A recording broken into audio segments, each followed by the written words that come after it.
Thanks for tuning in to another one of my videos.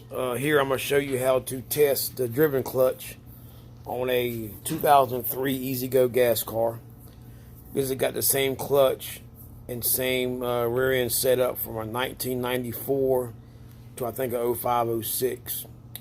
But all it is the rear clutch.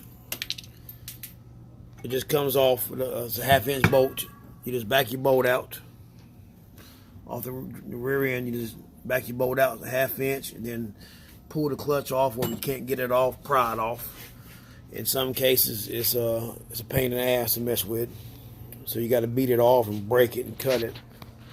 But the way you want to test it is you want to take it like this here, put one hand on one side, one hand on the other, and you want to push against each other.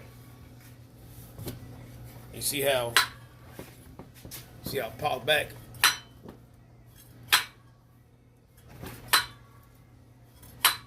See it popping back. Now if it was bad, when you let go of it, it wouldn't pop back, it would just stay there. And then if that's bad, you would have to take your snap ring off here and replace the cam and your rep buttons in there. And normally you'll hear that when you start hearing a squealing sound when you take off.